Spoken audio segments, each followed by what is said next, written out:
Selamlar, hoş geldiniz.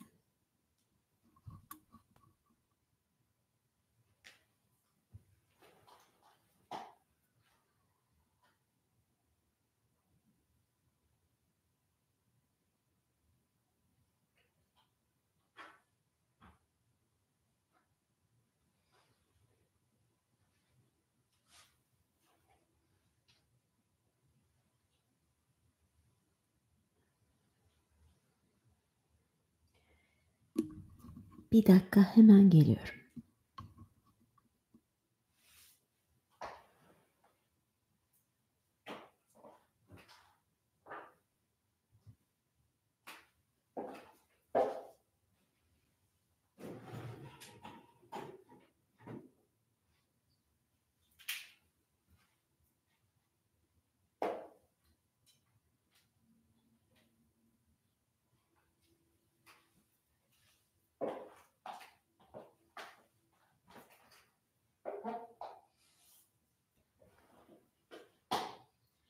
Yok, çok yanıkaydı. Benim kadraj bulma çalışmalarım, kusura bakmayın. Tek başına olunca bazen böyle düzenlemeler yapmam gerekiyor. Çünkü bunu canlı yayından önce bazen ayarlayamıyorum. Bakıyorum tamam her şey düzgün diyorum. Her şey düzgün diyorum. Sonra bakıyorum ki olmamış. O yüzden dönmem gerekiyor. Evet.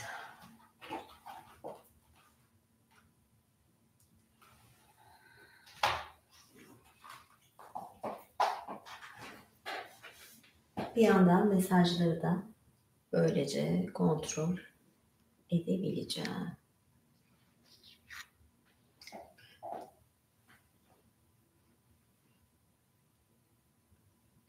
Bir tufan daha mı kopar?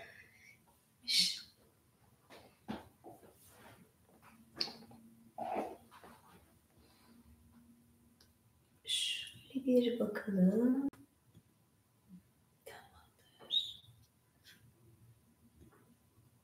Tamamdır. Böyle bir ayarlamalar yapılabiliyormuş meğerse. Bu çok güzel. Birazcık. Vay. Bayağı kendi kendime kameramanı oldum. Yok yani friki. Yok öyle şeyler. Yani bunu illa bekliyorsunuz falan. Ben ne güzel şeyler anlatıyorum. Aklınız fikriniz bunda yani gerçekten. Sesim net geliyor mu? Teşekkür ederim. Bir saniye ojem bozulmuş. Bir nokta sorun. Tamam. Hallettim. Evet. Bir yudum da çayımdan içeyim. Azıcık ağzım ne olsun. Tatlansı diyemeyeceğim. Şekerli bir şey içmiyorum.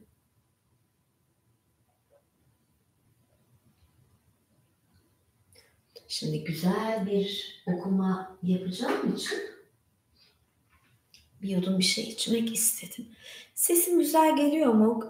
Yoksa mikrofonu hiç elime almayacağım. Böyle iyiyse yapayım okumaya.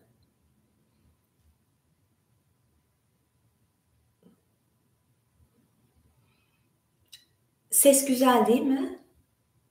Nasıl feedback alayım lütfen ya da şöyle iyice yakınıma alırım. Böyle daha mı güzel ses? O zaman başlıyorum ben.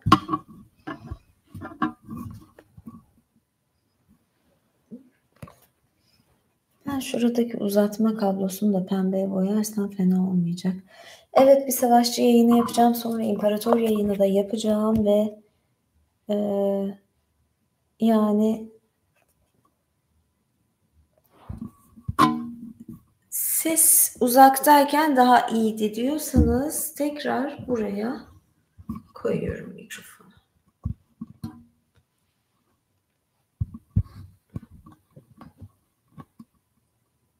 Evet o zaman. Bazen ses az geliyor falan diyorsunuz ya. Evet başlıyorum. Fine, thank you. I'm fine.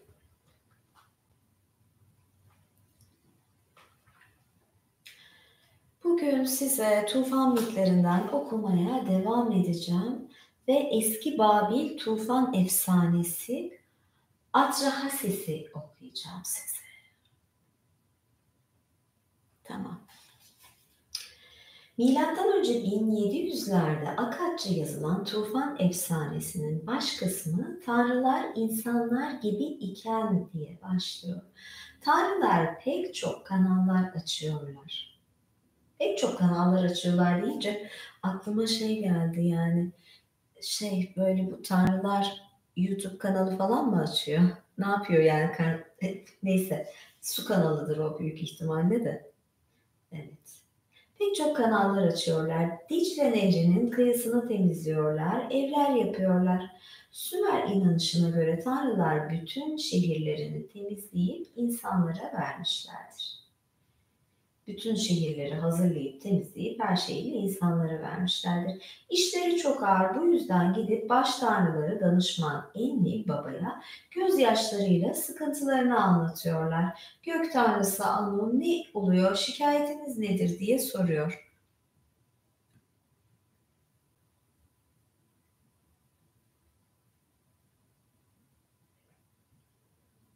Evet, şu kablolar kötü duruyordu. Nedir diye soruyor. Ona karşılık bilgelik tanrısı Ea, tanrı arkadaşlarına görmüyor musunuz onların işleri ağır, bunlara bir çözüm bulmalısınız diyor. Şöyle bir şey, Ea Sümer'deki Enki. Enki ve Ea aynı tanrı. Nasıl Venüs, Afrodit falan yani bunlar aynıysa Ea ve Enki de aynı bilgelik ve sular tanrısı Ea, Enki. Ve insanları tutuyor. İnsanların yanında Enki, Ea.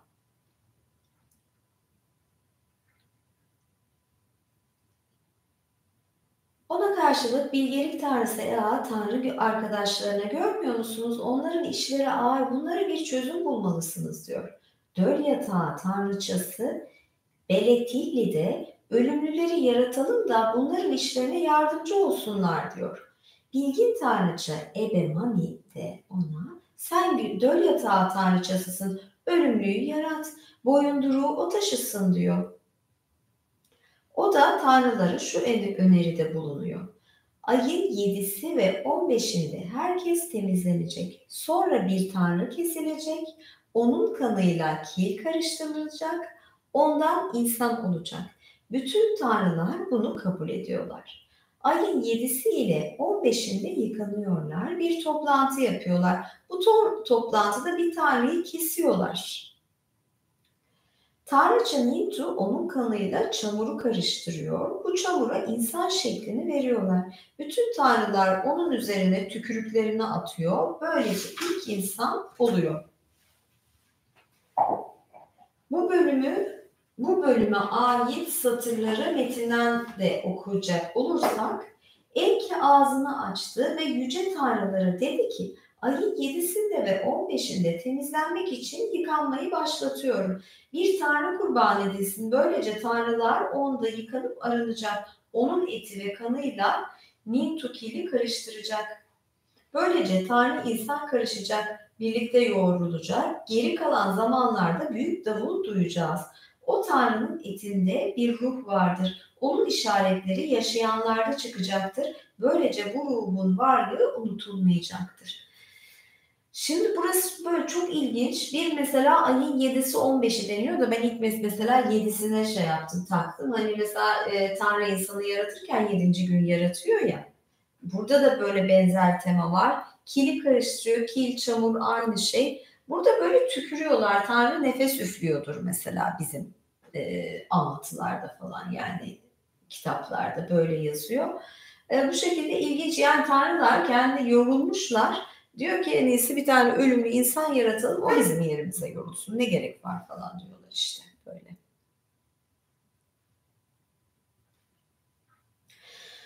Bu bölümün buraya alınmasının nedeni var. O da Tanrı kanı ile çamurun karıştırılarak insan şekli verilmesi ve insan olması. Bu insanda Tanrı ile karıştırıldığı için Tanrı'nın ruhu var. Mesela zaten diyor o size ruhundan üfledi diye. Ya da insanda da bir Tanrı parçacığı olduğu hep söylenir bir zerre. Metne göre o tanrı ruhu insanlıkla birlikte unutulmayacak. Bunu yaparken davul çalınıyor. Türklerde şamanlar davul çalarak insanlar ile ruhlar arasında bir bağlantı kurduklarına inanıyorlar. Buradaki düşünce de hemen hemen aynı. Kramer bunun hakkında şöyle yazıyor. Tanrıların davulu duyacakları yolundaki tuhaf ifade bir bakıma insanın kozmolojideki rolünü mü simgeler? Kuşkusuz çoğu tapınma eyleminin bir parçası olan davul çalma insanlarla tanrılar arasındaki ilişkiyi temsil edebilir. İnsanların evrende oynadığı rol, tanrıları hoşnut kılabilmektir. Davul ile tanrının etindeki ruh canlılarda onun işareti olarak bilinecek ve ilan edilecektir. Bu anlayışta şamanlığa çok yakındır. Bu da şamanlığın Sümer'e kadar gittiğini ve onların Türklerle bağlantısını gösteriyor. Toprağın tanrı kanıyla karışık insan olup canlanmasını, Anadolu'da toprağın bereketini anlatan kan düşse can çıkar sözünde de buluyoruz. Bu kan düşse can çıkar şöyle bir kökten geliyormuş. Kadınlar aylık kanlarını ilk toprağa akıtıyorlarmış. Böyle bir gelenek varmış verimlilik açısından ve Uygur Türklerinde de böyle bir şey varmış. Kızlar ilk ay kanının bereketli olması istenilen yere akıtılıyormuş. Kızların yani ilk adet kanı bereketli olunması düşünülen yere akıtılıyormuş. Böyle bir gelenek varmış.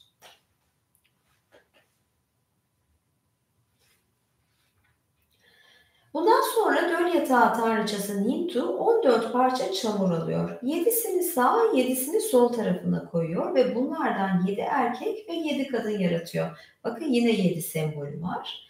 Bunların evlenmesiyle çocuklar olmaya başlıyor. İnsanın yaratılmasıyla tanrılar işten kurtuluyorlar. Aradan 600 yıl geçiyor. Ülke genişliyor, insanlar çoğalıyor, her taraf boğaların bağırması gibi seslerle doluyor. Tanrılar bu gürültüden çok rahatsız oluyorlar ve geceleri uyuyamıyorlar. İnsanların çoğalmasından rahatsız oldukları için insanlar arasında şurupu hastalığını yayıyorlar. Kulakları tanrıların seslerine açık olan Atrahasis adlı biri tanrılara, bu bir peygamber işte. Peygamber tanrılarla insanlar arasındaki iletişimi sağlıyor. Atrahasis adlı biri tanrılara bize ne kadar zaman böyle ıstırap çektireceksiniz diye sesleniyor. Bunun üzerine Tanrı Ea'nın önerisiyle hastalık tanrısına pişmiş ekmek ve un takdim edilerek şurupu hastalığını ortadan kaldırıyorlar.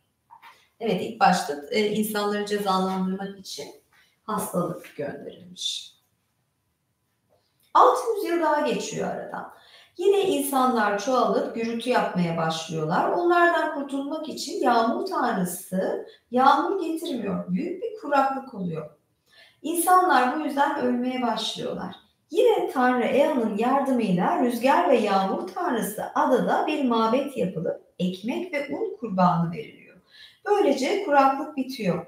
Kıtlıkta insanlar öyle oluyor ki kız annesini, anne kızına kapı açmıyor. Ev halkı birbirini yiyor. Ölmeyen insanlar ancak birkaç kimse kalıyor. En az 600 yıl daha geçiyor bu sefer. Yani 600 yılda bir hep başa bir felaketler geliyor. 6 sayısı da burada ilginçtir. 6, 6, 6 değişik bir sembol ve 7 ise hani daha farklı. Fark eden fark etmiştir. Yine insanlar çoğalıyor, yine sesleri yükseliyor. Tanrılar bunlar rahatsız olmaya başlıyorlar. Bunun üzerine hastalık tanrısı Namtar insanlar arasına çeşitli hastalıklar sokuyor ve onları kırıp geçiriyor. Atrahasis bunları önlemek için önerilerini söylüyor. Yani yine Atrahasis hala yaşıyor ve yani mesela Nuh gibi uzun yıllar yaşayabilen biri ve bunları önlemek için öneriler alıyorlar. Yine yüzyıllar geçiyor, insanlar çoğalıyor. Başta Tanrı, burada yüzyıllar demiyor, yıllar diyor. Başta Tanrı Enlil olmak üzere bütün tanrılar bu gürültüden şikayet ediyorlar. Bunun üzerine de gürültücü insanları bir tufanla yok etmeyi planlıyorlar. Bunu hemen hemen insanların dostu olan bilgelik tanrısı Enki, Ea yani Ea bir duvar arkasından Atrahassis'e bildiriyor. Atrahassis'e bildiriyor. Kendine bir tekne yapmalısın. Yaşayanları kurtar. Tekne alt ve üst katlı, teknenin damı Apsu gibi içeriye güneş girmeyecek şekilde olsun. Tanrıları güçlü, asfaltı güçlü olsun. Atrahasis bu haberi alınca yaşlıları topluyor ve onlara tanrıların kendisini istemediğini, halbuki onlara hep saygılı olduğunu, Tanrı Enki'nin ona orada kalamayacağını, Apsu'ya gitmesi gerekli olduğunu söylediğini anlatıyor. Bunun üzerine tekne yapılmaya başlanıyor. Marangoz keserini, kamış işçileri aletlerini çocuklar asfalta taşıyorlar. Evet, asfalt yazılmış. Tahtalar, kamışlar, asfaltlar toplanıyor, işçiler bol bol yiyor, içiyor ve bir dakika boş durmuyorlar. Atrahasis başına geleceklerden haberi olmadığı için onlara çok üzülüyor. Bulutların toplandığını, havanın yavaş yavaş bozduğunu gören Atrahasis alacaklarını alarak gemiye giriyor. Geminin kapısını zille kapatıyor. Arkasından yağmur boşalıyor. Kimse birbirini göremiyor. Ne olduğunu anlamıyor. Tufan bir boğa gibi uğulduyor. Rüzgar bir yaban eşeği gibi bağırıyor. Her taraf kapkaranlık oluyor. Göz gözü görmüyor. Tanrılar bile bu felakete şaşırıp kalıyor ve ondan korkuyorlar. Tanrıça Nintur yarattığı bu insanların yok oluşu karşısında acı gözyaşları döküyor. Tufan 7 gün 7 gece sürüyor. Yani bakın şey bile işte Tanrıça da ağlıyor falan. Ve yine 7 gün 7 sembolü. Bundan sonra geminin nasıl karaya yanaştığını, gemiden nasıl çıkıldığını anlatan yerler kırık. Kalan bazı işaretlere göre Atrahasis gemiden çıkınca tanrılara kurbanlar yapılıyor. Tütsüler yakıyor. Tanrılar ona sinekler gibi toplanıyorlar. Bir taraftan da tek kişi kurtulmasın dedikleri bu felaketten bir adam nasıl kurtuldu diye şaşıyorlar Atrahasis'e. Enki'nin haber vermiş olduğunu düşünüyorlar. Yeniden böyle bir felaket yapmamaları için doğum tanrıçasının doğumu kontrol etmesini istiyorlar. Çok kırık olan bu metinden okunabilen yerlere de bir göz atalım. Şimdi ben size metni okuyacağım. Arada kırıklar ve parçalar var. Çok ilginç. Sonra da bir yorumlamaya geçeceğiz.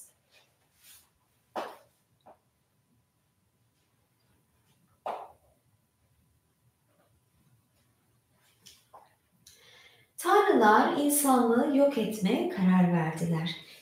Enlil insanlar için şeytanca bir şey tasarladı. Bir miktar kırık satırdan sonra şöyle devam ediyor. Atrahasis efendisine diyor ki, bana rüyamın anlamını bildir. Bildir bana onun ne olduğunu. Enki konuştu. Sen yatak odanda iken seni gözlediğimi mi söylemek istiyorsun? Sana söyleyeceklerime dikkat et. Duvar dinle beni. Kamış duvar sözümü dinle. Evi bırak bir tekne yap. Mallarını koru, hayatını kurtar. Yapacağın tekne. Bir miktar yine kırık tablet var. Sonra şöyle devam ediyor. Onun tavanı deniz derinliği gibi olsun. Öyle ki güneş girmesin içine. Takımları sağlam olsun. Zifti sağlam olmalı. Onu güçlü yap. Sonra senin üzerine sağanak yağdıracağım. Kuşlardan rüzgar, balıklardan sel olacak. O su saatini açtı, içini doldurdu. Su saati kullanıldığını gösteriliyor buradaki tablette. Bu doldurmada bizim 2 saatimize denk 2 saat oluyor. Atrahasis bu emri aldı. O yaşlıları kapıya topladı. Benim tanrım sizin tanrınızla uyuşmuyor. Fakat Enki ve Eni birbiriyle devamlı kavgalıdırlar. Beni ülkeden atıyorlar. Zaten Enki insanları koruyor. Eni ise insanların gürültüsünden falan hoşlanmıyor, nefret ediyor. Böyle bir tezatlık var. Enki'ye daima saygılı olduğumdan o bunu söyledi bana. Enki'nin toprağını asla ayağıma basmayacağım. Ben Tanrım Enki ile yaşayacağım. Bana o söyledi. Şöyle bir şey, Enlil toprağı temsil ediyor gibi ve ölümü de getiriyor. Dediğim gibi hoşlanmıyor. Enki ise gökyüzüne ait. Akılla ilgili bir tanrı ve sularla ilgili tanrı. Zaten gemi suda yüzecek işte.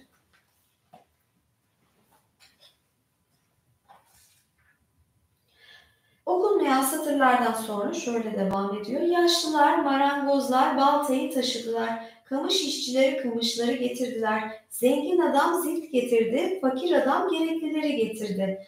Kırık olan kısımda iş yapanlara verdikleri yazılıyor. Biri yer, biri içerken içeri girip çıkıyor, bir türlü oturamıyor. Kalbi kırık, içi yaralı, havanın görünüşü değişiyor. Bulutlarda adat gürlemeye başlıyor. Tanrılar gürültüyü durdular, kapısını kapamak için zifti getirdiler. Bu, bu arada kapısını sürgüledi. Adat bulutlar arasından görünmüyor. Korkunç rüzgar yükseliyor. Bağı ipi çözdü. Kırık yerden sonra tufan geldi. Onun gücü insanların üstüne bir savaş gibi geldi.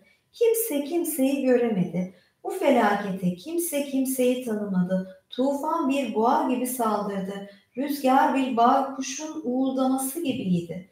Koyu karanlık kapladı ortalığı. Güneş yok olmuştu. Kırık yerler var.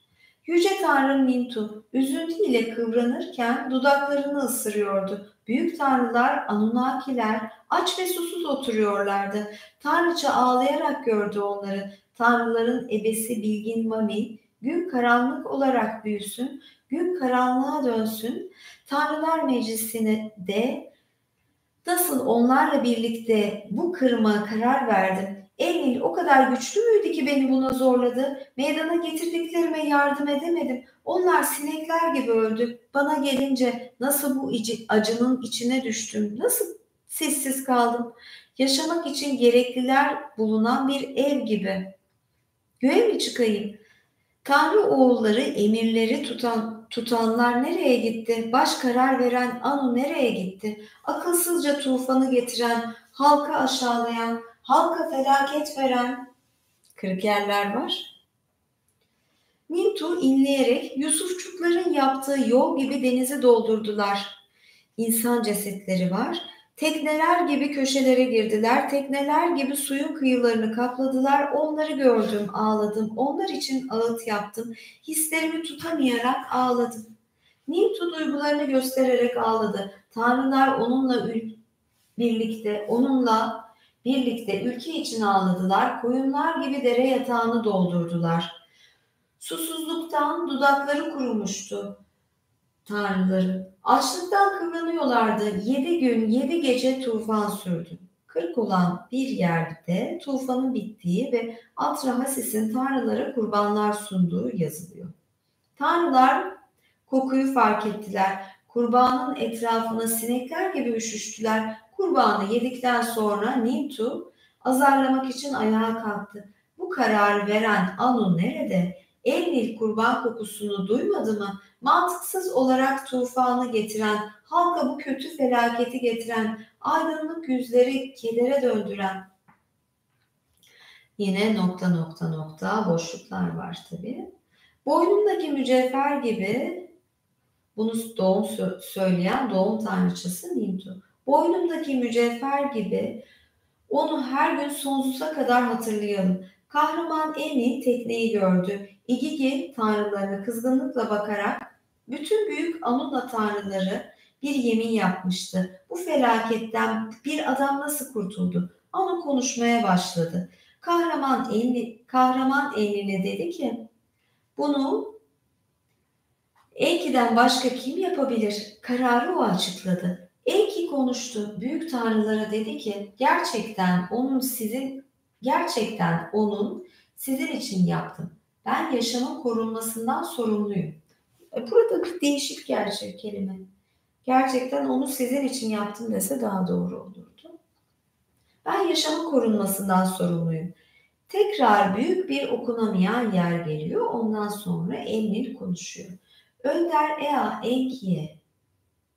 Önder Enki'ye dedi ki gel çağırın doğum tanrıçası Nintu'yu. Sizler toplantıda yok muydunuz? Enki konuştu.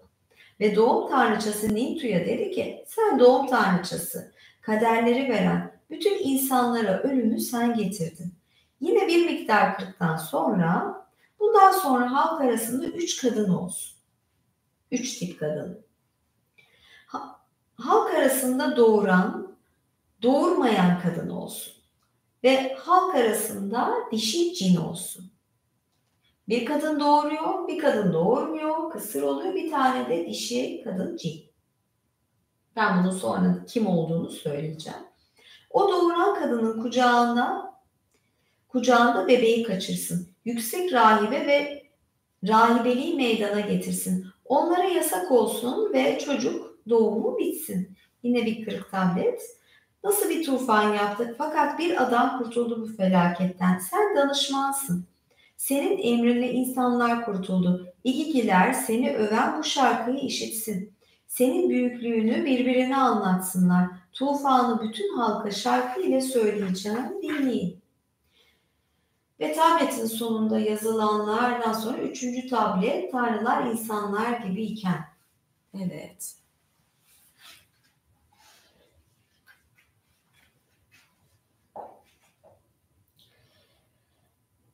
Şöyle bir şimdi açıklama kısmına gelelim. Açıklama kısmını okuyup sonra da ben bir yorum yapacağım.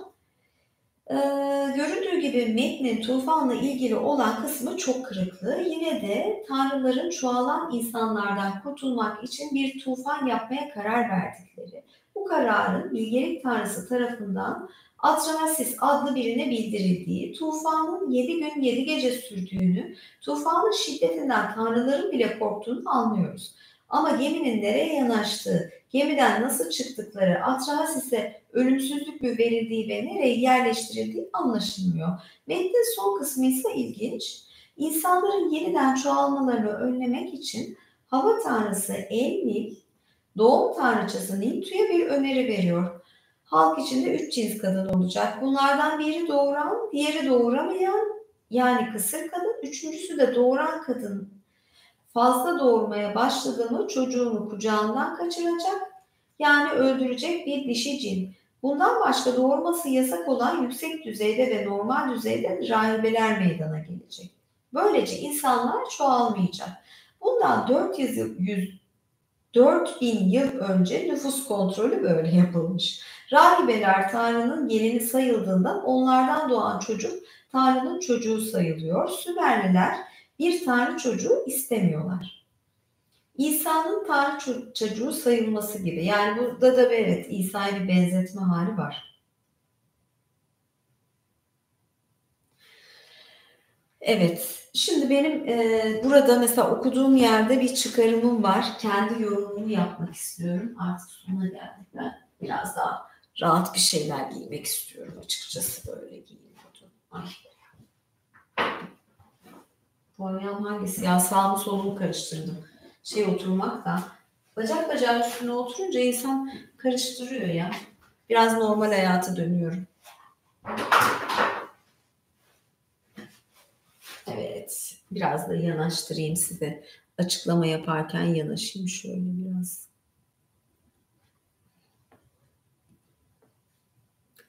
Evet.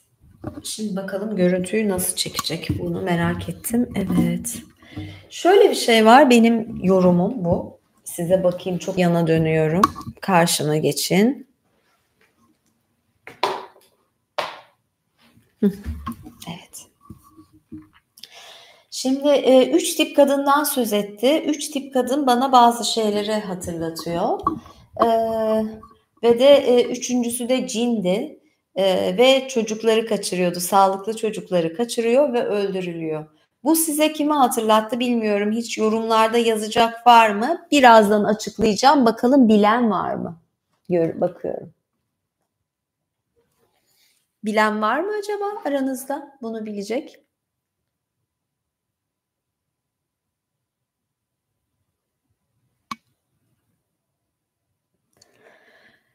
Yani benim buradaki yorumum, benzetmem Lilith, Leileite.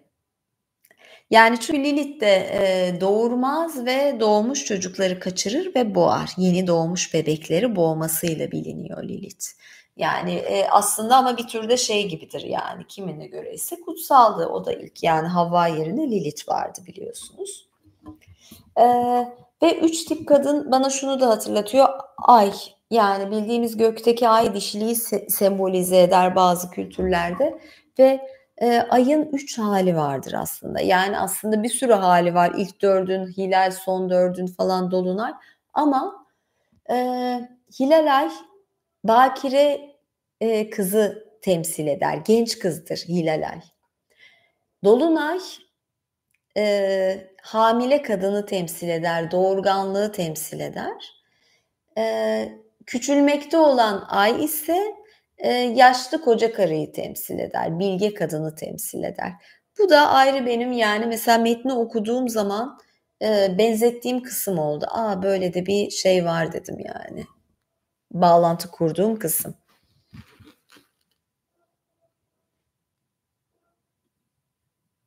Evet.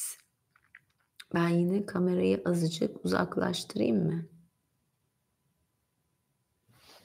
Bazen kameraya yaklaşıyorum.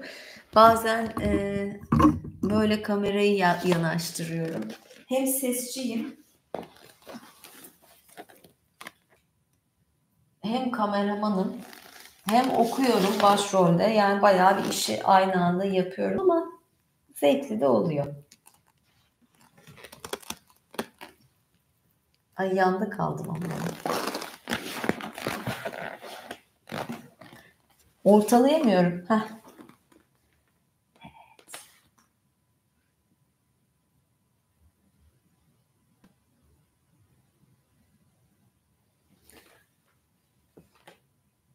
Tekrar ben yukarı çıkayım da şöyle güzel bir kapanış yapayım.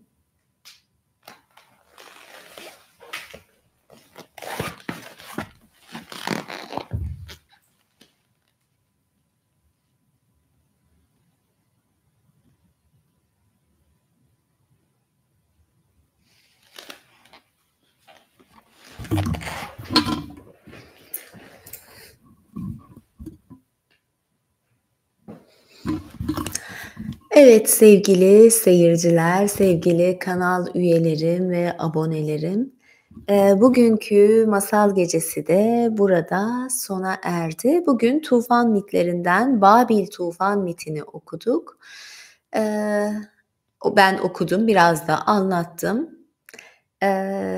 Bir dahaki masal gecesinde görüşmek üzere. Hoşça kalın. Kanalı takip etmeyi, yorum yapmayı ve beğenilerinizi işaretlemeyi unutmayın. Görüşürüz. İyi akşamlar, iyi geceler. Ha, bu arada üyelik yayınlarım olacak birazdan.